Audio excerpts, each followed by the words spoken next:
So I'm just reflecting on when we were talking earlier, sickness and aging and death themes came up, as well as belonging and sense of connection to place, all of those things coming up. And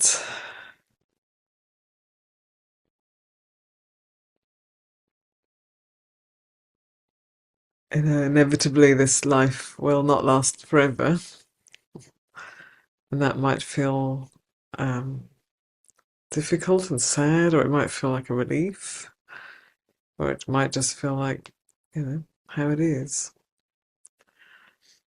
And there was something about was saying, that death is a loss for those who are left behind. I mean, but for the person who's actually dying, it's a transition. It's a transition. And, according to the Buddha's teaching, the karma that we accumulate in our life and in our mind stream directs what happens in this life, what we experience, how we experience it, and what happens at the end of our life and after that. And I guess that we can look from different perspectives. So I think some years ago I would have experienced much more from the sense of being somebody here in this world who's going to have to die one day, and whether that's something that's attractive or that's scary or whatever.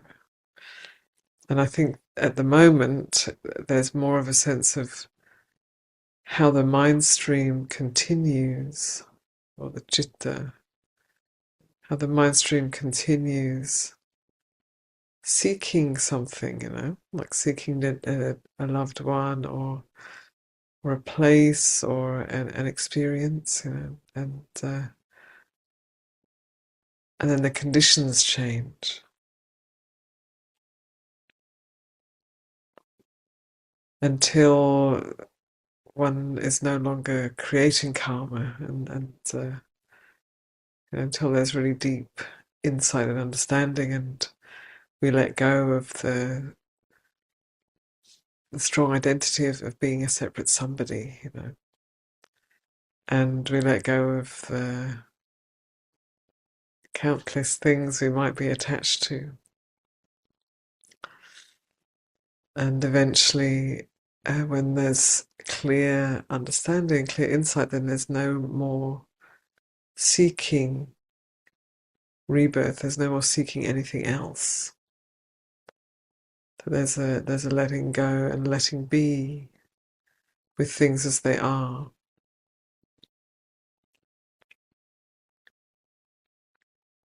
But until that depth of insight, there's this kind of what the Buddha talks about, migrating on. There's this kind of moving on to the next thing and the next thing and the next thing, and getting involved in this and holding on to that and being entangled in those relationships. And that's sort of how we do it until we see clearly. And of course, the migration that the Buddha is pointing to is beginningless. There is no discernible beginning to samsara. And yet it isn't endless in that we can, through insight and understanding, we can let go of what keeps creating all of this.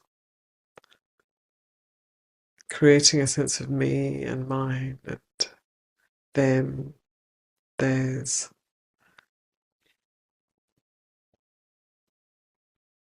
And regardless of how clear we are, how much insight we have or not, this process goes on. Birth, new beginnings. We have someone in our community here who's pregnant, 7 months pregnant, little baby in there, who comes on a Sunday sometimes. And we had two little girls here today, 3.5 and 5. So there's that coming in with all that kind of bright energy and openness and wonder. And then the process of going through a life and how we can sort of lose touch actually with the wonder and the beauty and the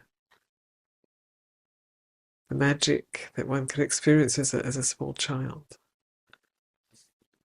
And we become serious adults, or not. Not everybody does. And things get more heavy and more real and more serious, and it is like that. I mean, I can remember being a young child, and you don't have to think about the things that an adult thinks about. You don't have to deal with those things. And there's a sense of possibility and wonder and innocence and maybe even thinking, that one knows better than those grown-ups, which might be true actually. And then we grow up and we have to deal with all these things, and it gets very real and solid.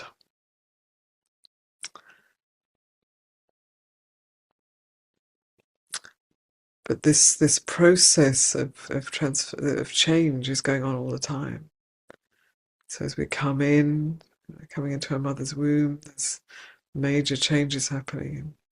Birth, huge change. Growth, as we grow and develop and learn, constant change. And then it sort of feels a bit at certain points that it's changing less for a while, perhaps. Although we might be more aware of the outer changes, changes in relationship or work or material comfort, perhaps. And then if we start to notice the change of aging, that's that constant change. It never stops. It's actually not stopped since we were conceived. It's been going on. And at some point in our life, might be really early, might be somewhere in the middle, it might be after a very long time, we have to let go of this body and this identity and go into an unknown, step into the unknown.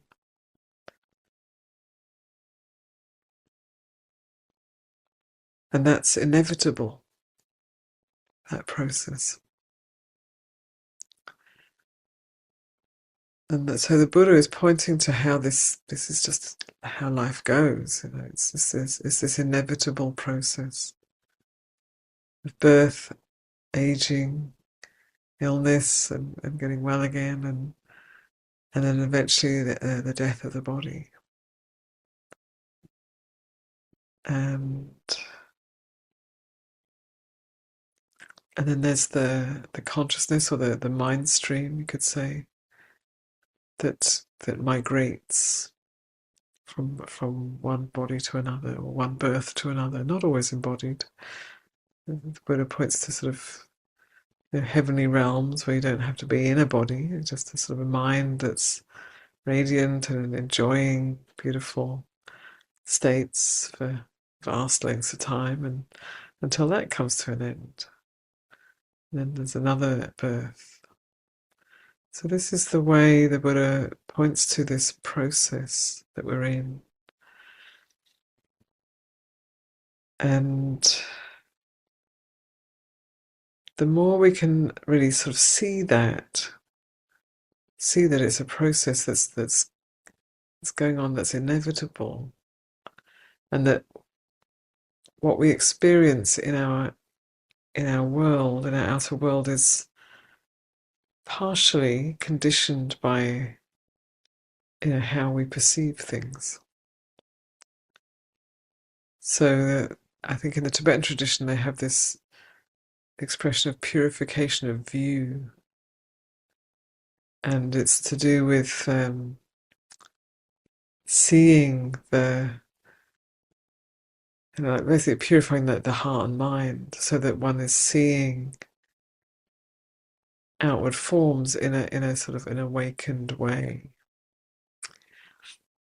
or in a way that reminds us to perceive the sort of qualities of awakeness, like compassion and wisdom and clarity and purity. So there's these ways, these skillful means where our view starts to transform through training the mind. And when we don't have any reflection at all, when we're just being a person, with a personality and with family and with home and friends and work and all of that stuff, when we're just fully in that story or that perception, it can be really nice for some time, and then we have a shock at some point where something happens. Might be a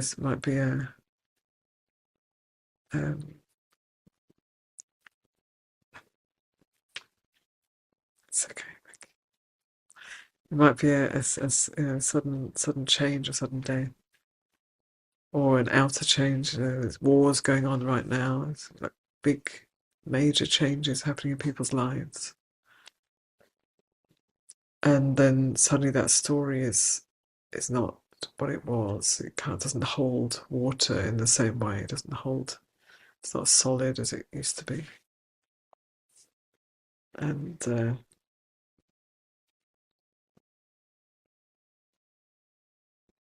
depending on the individual's karma, really, we start to see through this story of me and mine, or not. Sometimes we make it more strong and more solid, a stronger identity with a country or a religion or a belief. But sometimes it gets broken open, and we can't stay within that small story of me and mine in the way that we could before.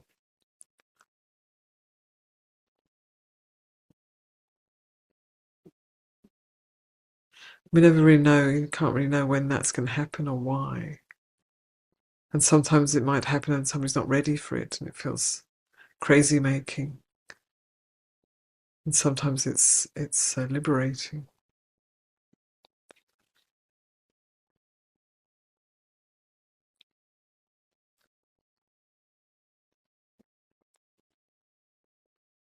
So there's the sense of being someone and sense of friendship. I mean, not just sense, actual friendship and connection and resonance and all those things.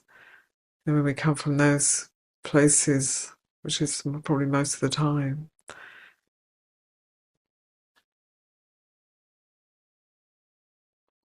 they matter. They're important. We can't. We're not meant to try and leap to some insight or some state. So what we bring to our life experience is really important. And it's so easy just to to kind of get into distraction or fear or anger or following patterns of greed, confusion. It's so easy to do that. It's the kind of easy route.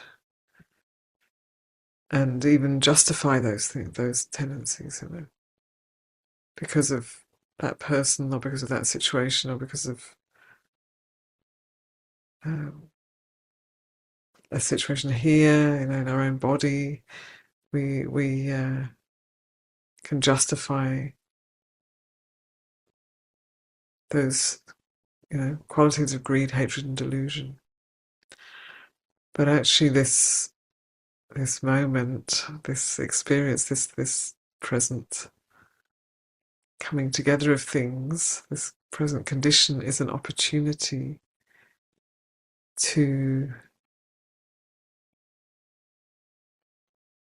see clearly with wisdom and also to respond if we can, with compassion and kindness. It's of course I say it because it's so easy to forget, and when we're in the story of me and mine and this and that and us and them, then to the extent that we can bring wisdom and compassion to that story, to that perception, to those perceptions, is deeply meaningful and important. And it helps to, it helps our own life and the lives of people around us. And it also helps to not stay trapped in a small story. It helps to sort of undo the small story of me and my short life, and to see a greater reality, to undo some of the patterns. I suppose that's what I want to say. It helps to undo some of the unconscious patterns that we have. And then, it may be that it resonates for some and completely doesn't for others, but just that sense of the migration of this, that consciousness is kind of migrating through a life, through births, deaths, and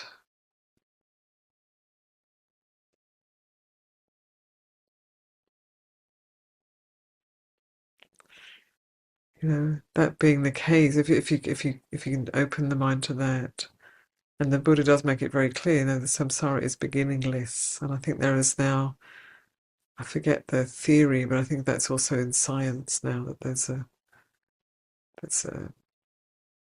theory of beginninglessness, that corresponds with the Buddha's teaching.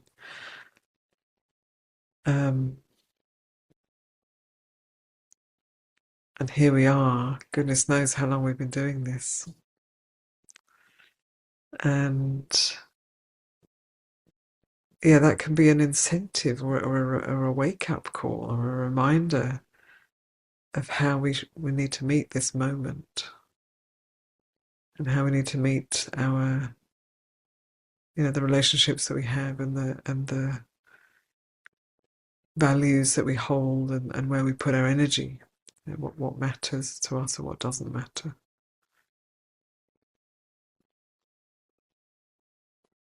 Because if you look at that if you look at it as like a moment in time right now, in this long trajectory, long process, and how we meet this moment matters, influences that process, then it's like it sort of, for me anyway, it sort of focuses the attention. It's not so entangled. And also I've just come out of retreat, which is probably part of it too, but not so entangled with everything, but still caring, still attentive, still things still matter, but not in a grasping kind of way, but in a caring way. And I feel like the Buddha just gives so many skillful means to undo and transform those old habits of holding.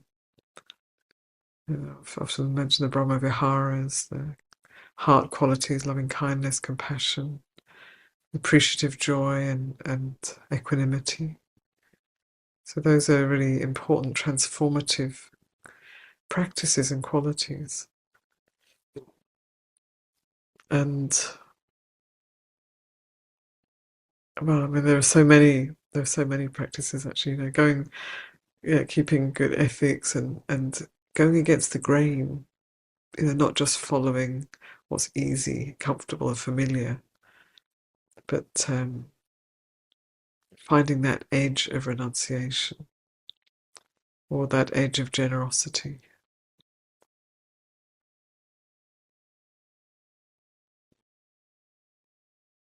And then the wisdom qualities of noticing the transience of things, noticing how everything we hold on to changes, is changing, has changed, is changing, will change. That's how it is. So it's like attuning our view to that, to those qualities or those truths.